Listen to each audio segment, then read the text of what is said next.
কত আকুতি, কত মায়ের দাবি, কত বাবার আকুতি, ছেলেকে নির্মমভাবে পুলিশি নির্যাতনের কথা এই প্রেস ক্লাবে আপনাদের মতো সাংবাদিকদের সামনে প্রকাশ করেছি।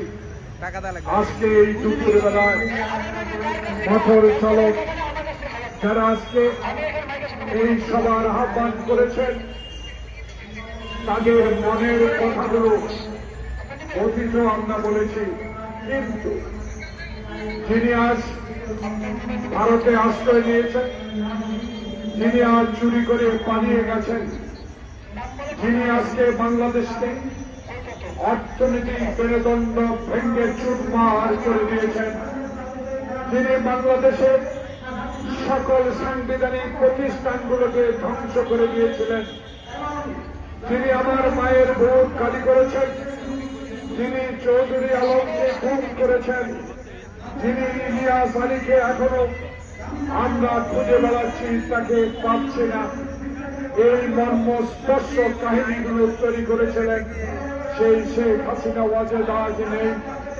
আজকে আমরা স্বাধীন, আজকে আমরা গণতন্ত্রের কথা বলতে পারি, আজকে আমরা মানুষের কথা বলতে পারি, আমরা আজকে সাংবাদিকদের দাবির কথাগুলো তুলে ধরতে পারি।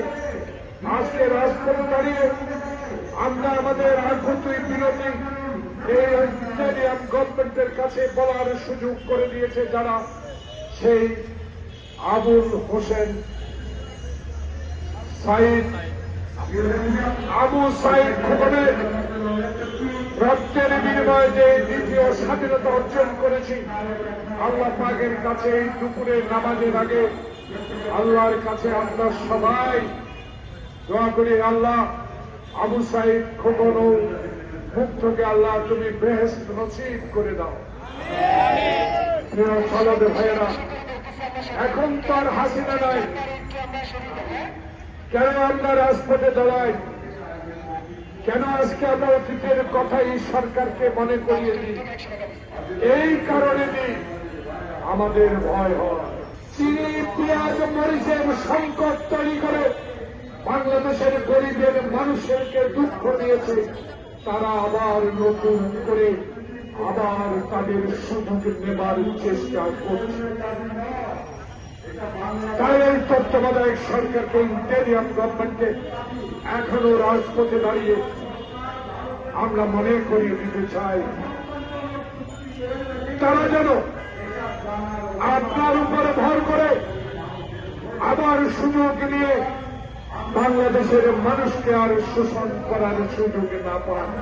তাই মোটর চালকের দাবি এই মুহূর্তে দরকার, এই মুহূর্তে আমাদের প্রয়োজন তত্ত্বাবধায়ক সরকার। আমার প্রিয় নেতা ডক্টর ইউনূস, যারা আপনাকে সহযোগিতা করছে, উপদেষ্টা, আপনারা এক একজন মায়ের সন্তান। বাংলাদেশে আপনাদের ইতিহাস আছে, বাংলাদেশে আপনি মায়ের সর্বশ্রেষ্ঠ সন্তান। আপনারা আজকে ডক্টর ইউনূসের সহযোগী, আপনারা ডক্টর ইউনূসকে সর্বশক্তি দিয়ে, উপদেশ দিয়ে বুঝিয়ে দিতে হবে।